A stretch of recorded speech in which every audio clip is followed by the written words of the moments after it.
တကယ်လို့တယောက်ယောက်ကမင်းကို ballista နဲ့ဖြေခတ်လိုက်တဲ့အချိန်မှာမင်းကကြွေပြား ceramic plates တွေပါတဲ့ level 4ကြီးကအင်ဂျီကိုဝတ်ထားမယ်ဆိုရင်တောင်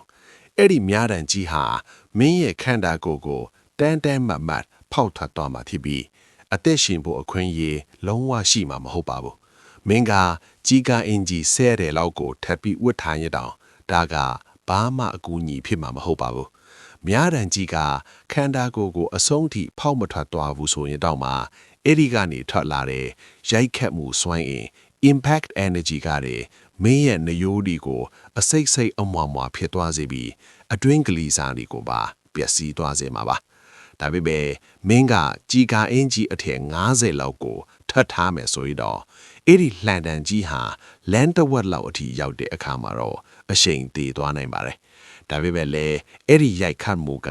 မင်းကိုလွင့်ထွက်သွားအောင်လုပ်ဖို့လုံလောက်တဲ့အားရှိနေတော့မှဖြစ်ပြီးမင်းကိုမိတာအတော်ကြအောင်နောက်ပြန်လွင့်စင်သွားစေမှဖြစ်လို့တရားရမှာကတော့တေချပါတယ်တကယ်လို့မင်းကကြီးကားအင်ကြီးအထည်ပေါင်း2500လောက်ဘောလုံးဝင်းတဝက်စာလောက်အရှင်ကိုစီးနိုင်မယ်ဆိုရင်တော့အဲ့ဒီလှန်တန်ကြီးကဖောက်ထွက်နိုင်ကြီးကတော့ထားလိုက်ပါတော့မင်းကတော့ကန်ဆိုးသွားပြီပဲဘာလို့လဲဆိုတော့ဒီပြစ်တဲ့လူကအတော်လေးလက်ဖြောင်းတာမို့လို့မင်းကိုပဲတဲ့တယ်မှန်းအောင်ပြစ်လဲမှာပါပဲ